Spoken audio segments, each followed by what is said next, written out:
दल बदलू मत बनो, जा मरो या जिंदे रहो, भाई एक पार्टी में रहो, बस वोट मिले या ना मिले अपनी पार्टी में रहो। क्यों बेटा, गलत बात सही है। बात है कि जाट वर्सेस नॉन जाट करती है ये सरकार, तो हम क्यों पीछे हटे, हम क्यों दबे जी किसी से। तो ये बीजेपी ऐसे करती है कि उसको कठपुतली मुख्यमंत्री चाहिए जो उनके इशारे पे चले। नमस्कार, हम न्यूज़वेयर चैनल से हैं। हरियाणा में चुनाव होने वाले हैं, क्या लगता है किसका माहौल है इस बार? हम तो कांग्रेस वोट देंगे, कांग्रेस का माहौल लग रहा है हमें तो। क्यों लग रहा है अंकल कांग्रेस का? तो बीजेपी 10 साल चल गया, 5 साल भी बीजेपी कांग्रेस भी देखे। तो कांग्रेस तक कहाँ उम्मीद कर रहे हो, कांग्रेस तक क्यों आनी चाहिए? क्या करा मजदूर आदमी के लिए, ऊपर सेंटर में बीजेपी वोट दे दी, नीचे कम तक कांग्रेस देखे आपके। एक बार बदलाव तो होना चाहिए। अच्छा, तो बीजेपी जब थी तो बीजेपी के मतलब बीजेपी को लेकर कोई समस्या रही आपको? समस्या ना, कोई बदलाव तो होना चाहिए। रोज रोज एक सब्जी खाने से परेशान हो जाता है इंसान, तो एक बार देखना चाहिए उसे क्या करती क्या नहीं करती। तो कांग्रेस से क्या अपेक्षा है? कांग्रेस ये देख देखो, छोटा मोटा कोई काम हो जाता ठीक है, ना हो तो हम मजदूर हम अपना धक्का पे ही ले रहे हैं, हम तो बेलदारी तो कर ही रहे नहीं। तो अच्छा, तो लगता है कि बदल जाए इस बार? बदल जाए तो बदल के देख ले एक बार। क्या लगता है अंकल, किसको जीतना चाहिए, किसकी सरकार आनी चाहिए? कांग्रेस। कांग्रेस क्यों चाह रहे हैं कांग्रेस को लाना? को चाह रहे हैं, काम करेगी वो। काम करेगी? हाँ। तो बीजेपी के रहते काम में कुछ कमी नजर आई? बीजेपी ने काम ही नहीं किया। किस तरह के काम उम्मीद कर रहे हैं कांग्रेस से और क्या काम नहीं कर पाई बीजेपी? बीजेपी ने कुछ भी काम नहीं किया, बताओ क्या काम किया है। बीजेपी को लेकर मतलब आपको नहीं लगता कि कुछ काम हुआ है बीजेपी के रहते? तो कांग्रेस से क्या उम्मीद रखते हैं? कांग्रेस का उम्मीद है हमें। किस तरह की उम्मीद, मतलब क्या चाहते हैं कि क्या होना चाहिए? विकास होगा अच्छा, हरियाणा के अंदर। आप जैसे एक बुजुर्ग व्यक्ति हैं आप, तो आपको किन समस्याओं का लगता है कि सामना किया आपने? हमारे लिए कांग्रेस ने सब कुछ किया, प्लॉट हमें दिए और सब सौदा बढ़ा रही है। लेकिन आवास योजना तो ये बीजेपी के रहते भी शुरू की गई थी और लोगों को। आवास योजना से तो किसी इतना सौ भी नहीं दिया आज तक भी। अच्छा, आपको नहीं लगता कि प्लॉट दिए गए हैं? अच्छा, तो आपको लगता है कांग्रेस आनी चाहिए? कांग्रेस के देंगे खुद आप। अच्छा, वोट भी। चलिए, थैंक यू अंकल। क्या लगता है अंकल? मुझे लगता है जी बीजेपी बिल्कुल बहुमत में आएगी। अच्छा, बीजेपी ने इतने बढ़िया काम करे हैं, बिना खर्ची या पर्ची के बच्चे लगाए हैं। ये एमएलए खड़े होकर स्टेज पे कहते हैं कांग्रेस वाले, बस हमने इतने बच्चे लगा दिए गांव में, थे सब रिश्वत लेके पैसा हमसे लगाए। इनने हमारे गांव में ही 5 बच्चे लगे थे पैसा दे के। कांग्रेस राज में जो रघुवीरा कहता है जो भाई ये जो है बच्चे लगाए, मैंने नौकरी दी है, 55 बच्चे लगे बगैर खर्चा पर्ची के। बीजेपी बिल्कुल घोटाला नहीं करती है, बिल्कुल भी। बीजेपी बिल्कुल ही घोटाला नहीं है कहीं भी। ये वैसे ही करें, इनके यूँ लग रहा है घोटाले जवाहरलाल नेहरू से घोटाले हैं। जवाहरलाल नेहरू ने पहले प्रधानमंत्री 100,000 जीप मंगवाई थी, वो जो है फौजी तक नहीं पहुंची, इतने में ही खराब है। क्या करवाया था? जीप मंगाई थी जवाहरलाल नेहरू ने 1000 बाहर से, और वो सारी जीप वहाँ तक नहीं पहुंची। तब उन्होंने वो किया।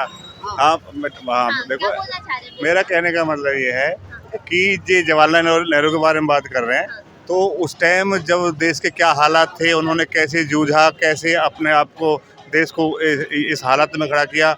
उसी टाइम पाकिस्तान अलग हुआ, लेकिन पाकिस्तान के क्या हालात है आज भी। लेकिन इंडिया कहाँ से कहाँ पहुँच गया, कि जवाहरलाल नेहरू की वो बदौलत हम आज यहाँ हैं। उन्होंने IIT, IIM, एम्स क्या क्या नहीं बनवाए, तो अब सुई से लेकर जहाज़ तक आज बन रहा है, तो ये सब जवाहरलाल नेहरू की ही बदौलत है। इस बार क्या लगता है, इस बार किसकी सरकार आनी चाहिए? इस बार हरियाणा में कांग्रेस आएगी। इसके कई मायने हैं, प्रॉब्लम्स कई है। बीजेपी ने पिछले 10 साल में कुछ नहीं किया। ये पलवल का अगर बात देखें, ना कोई सेक्टर बना, ना कोई, इवन रोड्स भी सारे खराब हैं, कोई नया काम नहीं हुआ। फरीदाबाद से तो भी जेवर एयरपोर्ट के लिए कई हाईवेज बन गए। पलवल से कोई ना हाईवे बना ना कुछ बना, सिर्फ एक KMP यहाँ से निकला है, इसके अलावा कोई काम नहीं हुआ पलवल में। पिछले 10 साल में पलवल में कोई काम नहीं हुआ। और तो इसलिए यहाँ जो दूसरा जो यहाँ का कैंडिडेट है वो नया है, उसका पर्सनल कोई वोट्स नहीं है। जो वोट हैं वो बीजेपी से हैं, तो बीजेपी के जो परंपरागत वोट हैं वो ज़रूर उसको मिलेंगे, अदरवाइज उसको कोई जानता है नहीं। तो इसलिए यहाँ पलवल में कांग्रेस से जो प्रत्याशी हैं उनको आपको लगता है? जो प्रत्याशी है वो, उसका एक तो कद बहुत बड़ा है, वो पुराना नेता है, कई सालों से यहाँ MLA रहा है, और अभी जैसे MP इसमें हरियाणा में उसको मुख्यमंत्री को बदल दिया, तो मुख्यमंत्री यहाँ वो ऐसा बनाते हैं सेंटर वाले कि जो उनको कमा कमा के देता रहे, मतलब जो यहाँ की हरियाणा की कमाई है वो सेंटर को दे दे, मुंह ना खोले, इसलिए बार बार चेंज होता है। अगर स्ट्रॉन्ग मुख्यमंत्री होगा, आंख से आंख डाल के बात करेगा, सेंटर से कुछ मांगेगा तो लेके आएगा, और उस स्टेट को थोड़ा आगे बढ़ाने के लिए कोई कंपनीज, कुछ रोजगार, कुछ चीज़ें अगर सेंटर से मांगेगा तो स्टेट का भला होगा। लेकिन ये क्या करते हैं कि एक आदमी काम नहीं करता उसको चेंज कर देते हैं। तो आपको लगता है कि आपका आज का यहाँ के जो मुख्यमंत्री हैं तो वो कहीं ना कहीं सेंट्रल की कठपुतली बनकर रह गए हैं? जो अभी मुख्यमंत्री है वो सेंटर कठपुतली है, वो इवन उसको भी उन्होंने ऐसी जगह से खड़ा किया जहाँ से वो जीतना पक्का नहीं है उसका, वो जो सीट वो चाहता था उसको वो नहीं दी गई। तो ये बीजेपी ऐसे करती है कि उसको कठपुतली मुख्यमंत्री चाहिए जो उनके इशारे पे चले, मतलब जबकि स्टेट के लिए अगर चाहिए तो आंख से आंख डाल के बात करने वाला मुख्यमंत्री चाहिए, जो कि सेंटर से कुछ स्टेट का भला करने के लिए मांग सके, जो कि आपके मुद्दों को उठा सके। यस, लेकिन हमारे मुद्दों को उठाने के लिए तभी उठाए जा सकते हैं जब मुख्यमंत्री के पास कोई दम हो या फिर उसकी कोई स्टेटस हो। अब अगर किसी कठपुतली को अगर बना दोगे तो वो तो पैर छुएगा जाकर, तो पैर छूने वाला क्या मांग सकता है। तो इसलिए मेरा सिर्फ सोचना ये है कि चाहे हमारा उम्मीदवार हो वो ऐसा होना चाहिए जो आंख में आंख डाल के बात कर सके मुख्यमंत्री से, और मुख्यमंत्री ऐसा होना चाहिए जो प्रधानमंत्री से आंख में आंख डाल के बात करना चाहिए, जिससे कि स्टेट का भला हो और क्षेत्र का भला हो, संसाधन मिल पाए आपको सेंट्रल गवर्नमेंट। Yes. चलिए, थैंक यू। ठीक है। नमस्कार अंकल, हम न्यूज़ वेयर से हैं। क्या लगता है कैसा माहौल है हरियाणा में, अभी किसकी सरकार आनी चाहिए? ये रुकना पता जी, मैं तो वैसे हूँ वैसे। आपको लगता है किसकी सरकार आनी चाहिए? सरकार आओगी जाट्टा की। जाटा की? कौन जाट से किसको? दीपेंद्र हुड्डा बनेगा, महाराष्ट्र हुड्डा। उसके ऊपर क्या करें? देखो मैं बताता हूँ,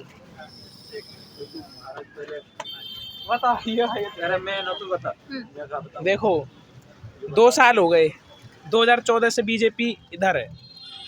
सरकार को हमेशा बदलता रहना चाहिए, ठीक है, क्योंकि एक बार जो रूल करता है ना उससे आपको समझ जाओ कि मोनार्की जैसी सिस्टम आ जाती है कि मन में लालच आ जाता है कि मैं ही बनता जा रहा हूँ, मैं ही बनता जा रहा हूँ, मैं ही अव्वल हूँ, ठीक है। तो हमेशा चेंज होना चाहिए सरकार के अंदर। जैसे आपको देखने के लिए मिला कि 2024 के अंदर जो इलेक्शन हुए हैं लोकसभा के, उसमें जो सरकार है वो बहुमत की नहीं है, समझ रहे हो ना। तो जो बहुमत की सरकार नहीं है तो उसके अंदर जो विपक्ष है वो भी मजबूत है, विपक्ष अपनी मांग रखेगा और जो रूलिंग पार्टी है वो अपनी मांग रखेगी। तो उससे क्या होगा, जो आसपास के जो लोग हैं उनके अंदर में भी जागरूकता फैलेगी कि भाई उनके जो सवाल हैं, उनके जो जवाब उठाए जा रहे हैं, ठीक है। ऐसा ही हमारे यहाँ पे भी होना चाहिए। 14 से बीजेपी है, ठीक है, आपने देखा होगा जो काम हो रहे हैं वो होते जा रहे हैं, ठीक है, और जो नहीं हो रहे वो नहीं हो रहे। तो हमेशा सरकार को बदलता रहना चाहिए। ये नहीं है कि 10 साल से अगर एक पार्टी है तो 15वीं बार तीसरी बार भी वही आ जाएगी, समझ रहे हो ना इस चीज़ को। लेकिन आपने जैसे कहा, हमने जब आपसे पूछा कि किसकी सरकार आनी चाहिए तो आपने एकदम से कहा कि जाटों की आनी चाहिए। बिल्कुल, हाँ, इस वजह से आएगी जी, क्योंकि हम 16 में भी हमने आरक्षण मांगा, हमारे बच्चों को झूठे केसों के अंदर जेल के अंदर पहुंचा दिया गया, ठीक है। अब यहाँ पे अगर ऐसी बात है कि जाट वर्सेस नॉन जाट करती है सरकार, तो हम क्यों पीछे हटें, हम क्यों दबे जी किसी से? अच्छा। हम भी खड़े हैं जी लड़ाई में, भाई सही बात नहीं है, क्यों हम पीछे हटे भाई किसी के सामने? नहीं, हाँ, तो अभी चुनाव होने वाले हैं। चुनाव ये होने वाले हैं, ठीक, आप बड़े टाइम पाए हो। ये बताइए, ये जो पार्टी है ये दूसरी पार्टी में क्यों घुस जाती है, ये बताइए, बस इसकी रीजन हमें ये बताइए। गठबंधन को लेकर परेशान है। हाँ, ये क्यों घुस जाते हैं, अपनी पार्टी में रहो। अच्छा, हाँ, तो बीजेपी बहुमत दोबारा ले आएगी तो हमें कुछ तो कर। बीजेपी तो अच्छी है, बढ़िया है, पर ये कांग्रेस वाले बीजेपी में क्यों घुस जाते हैं, टिकट क्यों देते हैं इनको? ऐसे बोलो हमारा। हाँ, सही बात है, तो क्या बात है, ये क्यों ये पब्लिक को पागल बना रहे, फिर ये एक दूसरे को घुसते हैं, बताइए भाई, एक दूसरे में क्यों घुसते हैं? ये तो पब्लिक पागल है या ये पागल है फिर दूसरी? भाई सही बात है भाई, ये तो आम पब्लिक को पागल बना रहे हो फिर तुम लोग। बस जो जिस पार्टी में उसी में रहो अपना, क्यों घुसते हो तुम? अच्छा, तो आपको दल बदल को लेकर परेशानी है। हाँ, दल बदलू क्यों है? अच्छा, हाँ। तो वैसे क्या लगता है किसकी सरकार आने वाली है? वो तो देंगे, कोई बात नहीं, बीजेपी जिंदाबाद, वो तो ठीक है, पर बाकी ये घुसते क्यों हैं? ये कांग्रेस वाले क्यों बीजेपी में घुस रहे हैं, ये बोलना चाह रहे हैं आप? हाँ, ये क्यों घुसते हैं बीजेपी में? अच्छा, पहले कुछ काम कराए नहीं, हम नई पार्टी में घुस जाओगे। लेकिन सर बीजेपी वाले भी तो कभी कभी कांग्रेस में घुस जाते हैं। ना ना, ये फिर गलत बात है ना, फिर घुसते क्यों? दल बदल तो पार्टी में रहो, दल बदल मत बनो, चाहे मरो या जिंदे रहो, पर एक पार्टी में रहो बस, वोट मिले या ना मिले अपनी पार्टी में रहो। क्यों बेटा, गलत बात सही है। चलिए, तो क्या लगता है अंकल, किसकी सरकार आनी चाहिए इस बार? नंबरदार बोले बताएं। सरकार जी कांग्रेस आनी चाहिए, क्यों आनी चाहिए कांग्रेस? सत्ता परिवर्तन होना चाहिए। होना चाहिए या बार? हाँ, क्यों होना चाहिए, मतलब कि क्या लगता है कौन से मुद्दे हैं आपके, किस आधार पर वोट करेंगे इस बार? तो सत्ता बदलने में ना जो अधिकारी भी उसमें आ जाते हैं और जो आदमी है ना विकास की ओर तरफ बढ़ता चले जाता। क्यों हर आदमी नहीं चाहता मैं विकास करूं, उसकी वजह से। नहीं, तो मैं ये पूछना चाह रही हूँ कि अभी जब आप कांग्रेस को लाना चाह रहे हैं ना आप, तो कांग्रेस के सामने क्या मुद्दे रखेंगे, किन आधारों पर कि भाई आपकी सड़कें बननी चाहिए, पानी व्यवस्था होनी चाहिए, या फिर कुछ और मुद्दे आपके? जैसे हमारे गाँव में बड़े बूढ़े पेंशन जो 90 साल को जो बैंक में जाए लाइन में खड़े हुए, तो जो उठा कर ले जाए तो उसे घर बैठे तो पेंशन मिलनी चाहिए। नंबर क्या अब तक 10 साल में तो कराया नहीं। हाँ, दूसरा जो हमारा जो फैमिली आईडी है उसकी काय की 10 लाख की आमदनी दिखा रहा है कि वहाँ की बेशक 20,000 की आमदनी हो। एजुकेशन का करी नो। नहीं, तो वो चीजें तो आपने ठीक करवानी चाहिए ना, अगर किसी को वो परेशानी है तो वो परेशानी तो यूँ है कि बात ऐसी है, पोर्टल न खूटा दी पोत तो उसको पोर्टल न चला दी पोत, अब क्या हो चक्कर काटो, हो जाओ। तो कांग्रेस आने चाहिए आपको लगता है इस बार? तो ये था पलवल का चुनावी माहौल। आगे हम फिर मिलेंगे हरियाणा के किसी और डिस्ट्रिक्ट में, तब तक के लिए बने रहिए न्यूज़वेयर के साथ।